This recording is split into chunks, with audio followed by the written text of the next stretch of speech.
I graduated from a music conservatory and have the skills to seriously pursue a career as a pianist. Don't compare me to amateurs like you who play just for fun. My daughter-in-law looked down on us because of her music background. My son didn't say a word in his own defense when she belittled his playing. I'm probably the only woman who would marry a loser like you. My daughter-in-law looked down on him and controlled him emotionally. My son lacked confidence and let her walk all over him. He's such a kind and charming guy, so why doesn't he divorce that awful woman? He needs more self-confidence. I felt frustrated with my son and couldn't forgive my daughter-in-law for insulting him. One day, my husband and I ran into my son and his wife at a jazz bar. The pianist scheduled to perform didn't show up, and the staff were panicking, so my husband and I offered to play, causing quite a stir. This led to an unexpected turn of events. I'm Sally, 72 years old. I live with my husband, Greg. When my son Charles was born, the busy and lively days flew by.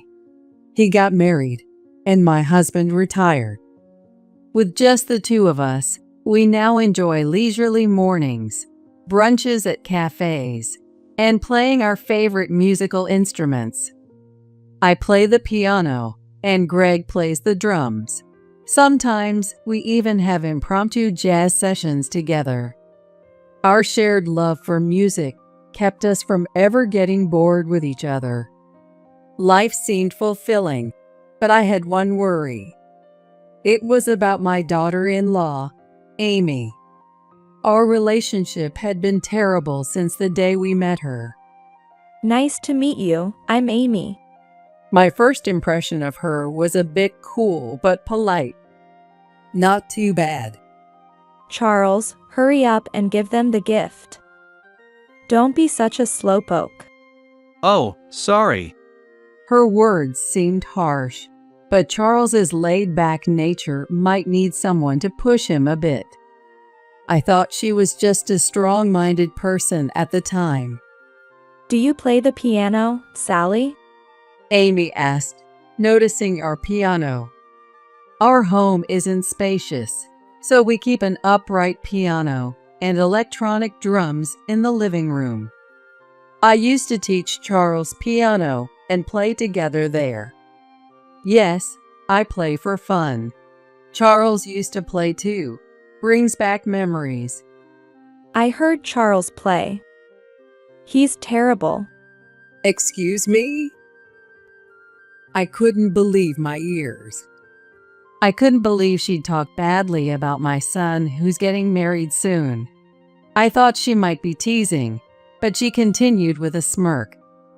He's always making mistakes. I couldn't stand listening. I can't believe he's been playing for over 10 years. How can you say that? It's the truth. I majored in piano at a music conservatory. I'm a music teacher now, but I almost went pro. I've got a good ear. Charles's playing is unbearable. Charles turned red and looked down. I couldn't forgive her. Charles wasn't bad at all. There was a time when he used to say he wanted to become a pianist. He practiced very hard, but ended up failing the entrance exam for the School of Music at a state university. Failing the School of Music at a state university isn't uncommon.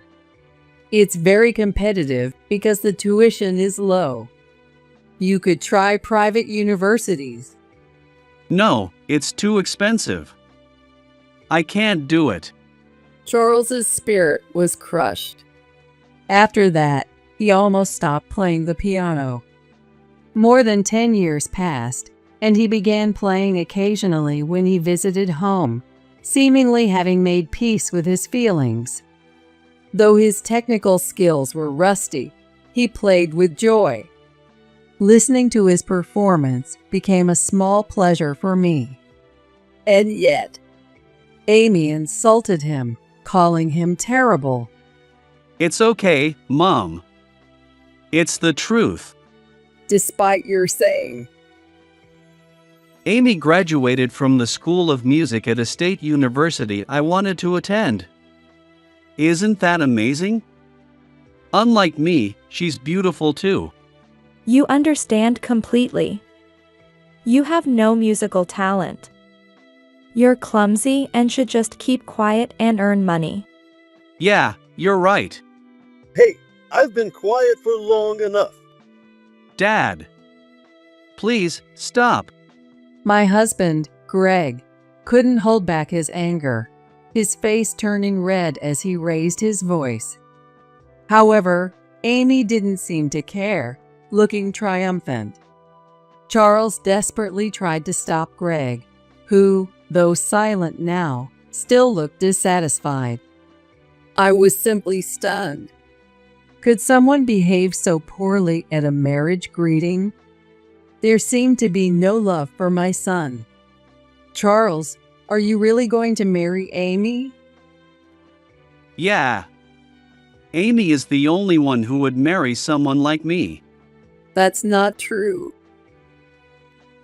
It is true. I have no one but Amy. Charles's cry was full of pain. He had always been humble, but had he ever been this lacking in self-confidence? Amy smiled with satisfaction at Charles's words. Despite my objections, Charles insisted on marrying Amy, and they registered their marriage. Since then, Charles has been under Amy's thumb. She refused to do housework, claiming it would roughen her hands, leaving all chores to Charles after he came home from work. He sometimes called to say he was struggling, but when I suggested he leave her, he always refused. I couldn't understand Charles's feelings. But then, a shocking event occurred. That day, I had come to buy a birthday present for Greg. Since turning 70, my knees had started to hurt, making walking difficult, so Charles drove me. We were walking through the shopping center, planning to choose something together, when we saw a familiar figure. Is that Amy? Charles muttered. Amy was walking arm in arm with a man. That's really her. Do you know that guy? No, I don't. Does she have any siblings? She's an only child. Charles turned pale. As soon as I understood the situation, I quickly stepped out from behind the cover. Hey, Amy, who's this man? What are you doing here? Never mind us. I'm asking what kind of relationship you have with that man. Oh, I'm out of here. Yeah. See you. The man who was arm in arm with Amy quickly left, and she waved at him, looking disappointed. And then Amy sighed and crossed her arms. Could you not interfere, please? Interfere? Are you having an affair? And if I were? What? What do you mean? Will you divorce me? I don't mind. Amy showed no remorse, standing there confidently. Her unexpected attitude left me at a loss. I looked at Charles, who was staring at the floor, his eyes wandering. Amy approached him and put her arm around his shoulder.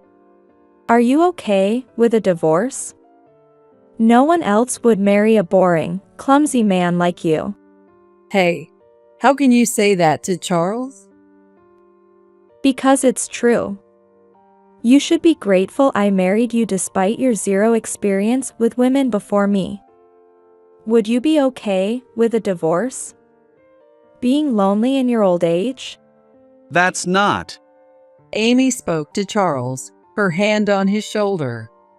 Her tone was almost like she was brainwashing him. And didn't you want to marry someone who could play the piano? A family that loves music? You won't find anyone else who's good at piano and beautiful like me, right? Yeah, you're right. Charles, don't listen to her. You're a wonderful person. Have more confidence.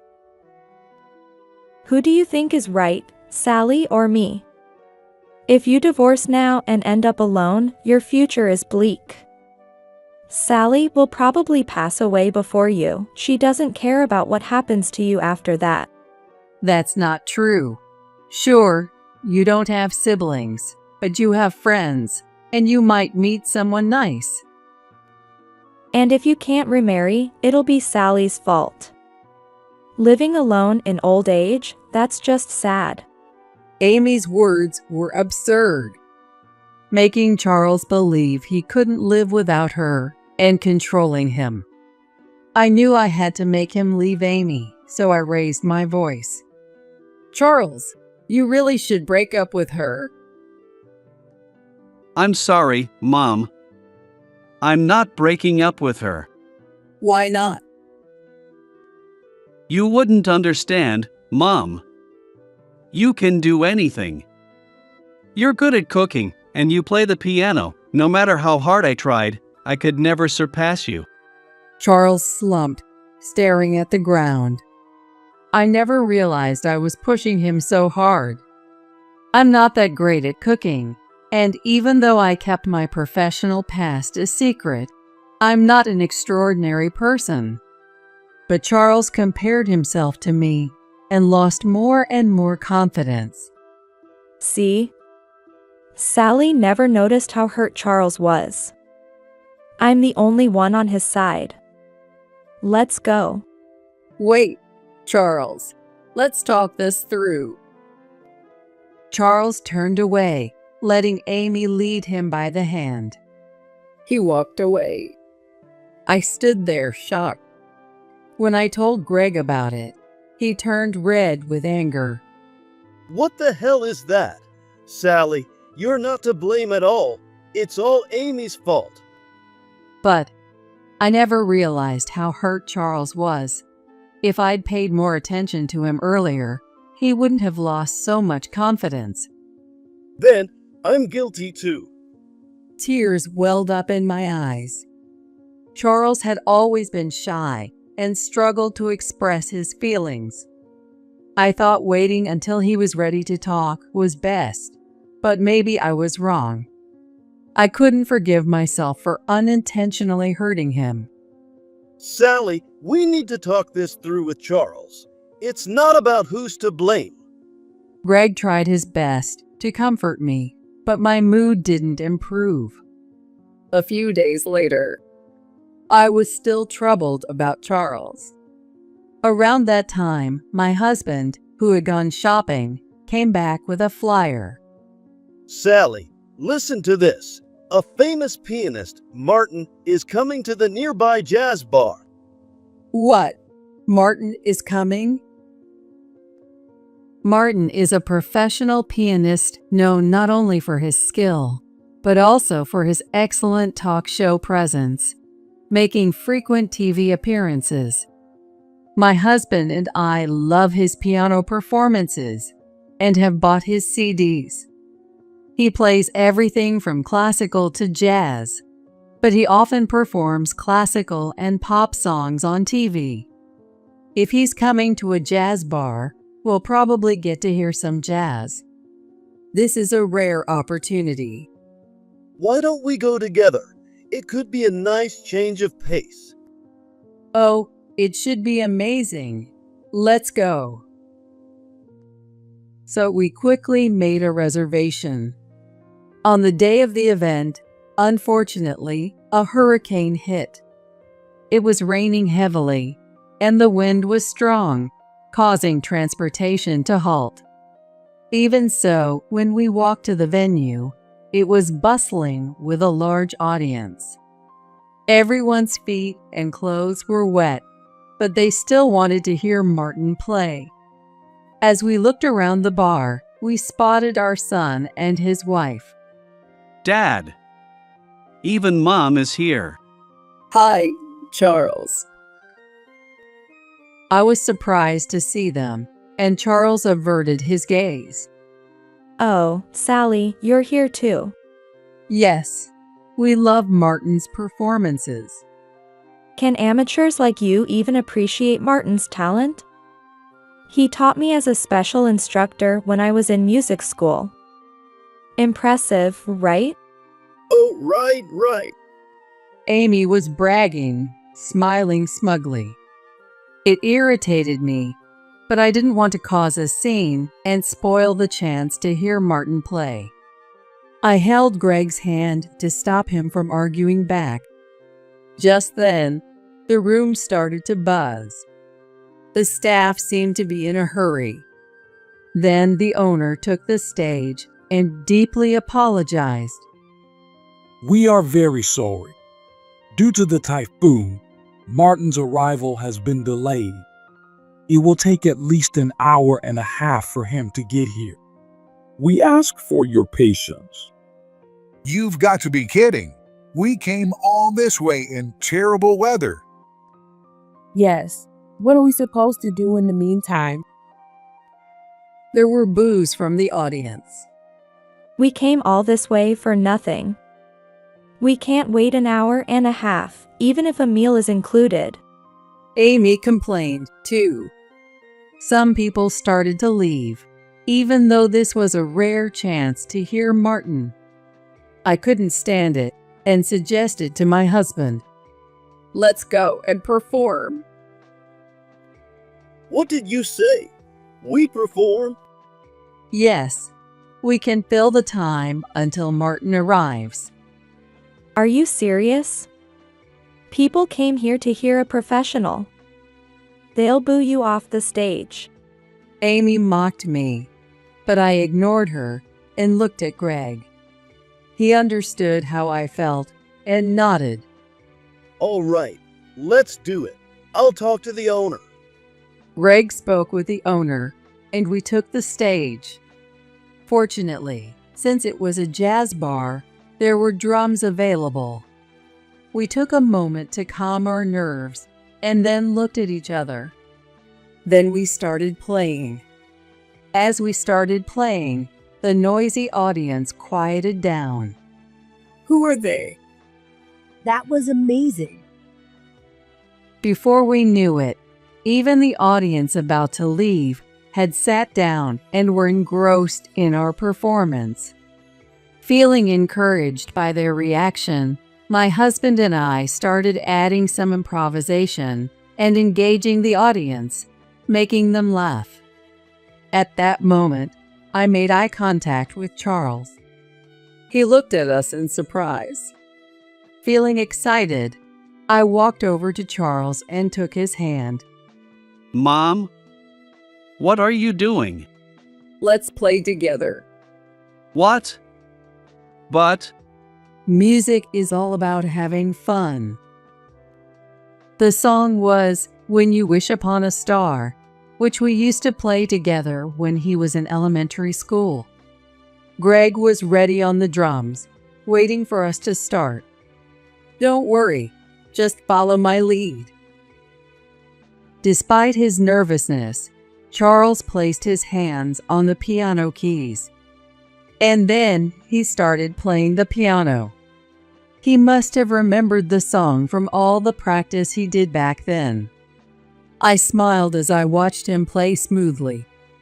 Cheers and applause came from the audience. With the positive response, Charles's expression brightened, and he played the piano happily.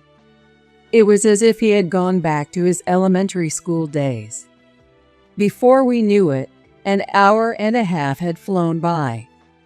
As we finished the song, there was a loud applause. Standing there was the pianist, Martin. Bravo! That was a wonderful performance. Thank you. With Martin's arrival, we figured our job was done, and we started to step down from the stage, but he stopped us. Are you family? Yes, this is my husband and my son. No wonder your performance was so in sync. Everyone else thought so too, right? The audience responded with a thunderous applause. Amy, clearly displeased, marched up to the stage and approached Martin. Martin, do you remember me? You taught me piano once. Who? Sorry, I don't remember. Oh. Well, please listen to my performance too. These people just play piano as a hobby, but I aim to be a professional, so I can play much better. Martin looked puzzled as Amy suddenly interrupted the conversation and started talking. If you want to play so badly, go ahead. Amy smirked at me. You'll be embarrassed by my performance. She whispered in my ear, making me feel uneasy. Then she started playing the piano. The audience listened quietly. After she finished, she looked smug, but Martin simply said, That's just average. Did you say average? Yes, you're not bad, but your performance isn't enjoyable. It lacks the charm I saw earlier. That's not true. I can't lose to an amateur. As Amy screamed hysterically, Martin shook his head in exasperation. If you truly believe that, then you lack the sense. You said you aim to be a professional, but it's impossible. If it's just about playing well, a robot can do that. Amy's face turned red with anger as she glared at me. Feeling a sense of satisfaction, I watched as Martin walked over to our table. How long have you been playing the piano? Well, I used to be a professional. My husband was also in a band as a percussionist. What? Really? Could you tell me your name? My maiden name is Williams. I'm Sally Williams. What? Sally Williams? People around us, who had been listening to the conversation, started to buzz. Some of the people in the same age group seemed to recognize my name. Martin then grabbed my hand, his eyes shining. Wait a minute. I'm a fan of yours, Sally. What? Of me? Yes. I started learning piano after listening to your performances. I always wanted to perform with you, but then you retired. I never imagined meeting you here. Martin looked so happy that Amy came over, looking surprised. Wait a minute. What do you mean, a former pianist? You didn't know? Sally was a renowned pianist with awards from international competitions. She performed abroad a lot, and her concerts in the US were always highly competitive. No one told me that. Mom, why didn't you tell me either? Seeing Charles's dejected look, my husband and I lowered our heads. I'm sorry for keeping it a secret. The reason I quit being a pianist was because I got pregnant with you, Charles. I couldn't continue my career and decided to retire. I thought you'd blame yourself if you knew. So, it's my fault you couldn't continue your career as a pianist? No, that's not it. I did want to continue my career. But more than that, I wanted to have you. I've never regretted my decision. The time I spent with you is my greatest treasure. Tears streamed down Charles's face. I always loved listening to you play the piano because you look so happy. It was fun playing together today. Your son's performance was excellent too. The joy in his playing really came through. Really? Charles blushed at Martin's compliment. Behind him, Amy was glaring at us with a face like a demon. How dare you embarrass me? Keeping your pianist background a secret. I didn't mean to. Just as I was about to say something to her, Martin stepped in between Amy and me. You were the one trying to embarrass them. What? No, I wasn't. You boasted about being better than them from the start. This isn't a competition. If you want to show off your piano skills so badly, enter a competition. Don't ruin the enjoyable atmosphere of this jazz bar. Martin's words were met with cheers from the audience, who had been watching. Amy, red-faced and trembling with anger, spat out. I won't forgive you. She stormed out of the bar. After that, Martin started his performance, and we enjoyed the delicious food and music. On the way home, I walked with Charles and my husband. Charles, I love your piano playing. It doesn't matter if you aren't the best in competitions. I love seeing you enjoy playing. You have so many other great qualities. That's right. You're hardworking and dedicated. Be proud of that. Dad, Mom. Though we didn't talk much more that night. A few days later, Charles called to say he was getting a divorce, and my husband and I were overjoyed. I won't waste any more of my life on someone like Amy. Seeing Charles so resolute, I felt relieved. Afterward, we heard that Amy was being sued for a large amount of alimony and was struggling to pay it off. She had always been a big spender and had used up Charles' salary. After the divorce, she tried to rely on her lover, but he was also married and wouldn't help her. It didn't end there. She was seen several times stalking her lover near his workplace and causing public scenes, which eventually led to her affair being exposed, and she lost her job. She then tried to start a piano school to make a living and rented an expensive soundproof room, but with no reputation or students, she only accumulated more debt. It was all her own doing. After the divorce, my son gained confidence and happily talked about going to concerts with a woman who also loves music. I was overjoyed to see such a change in him.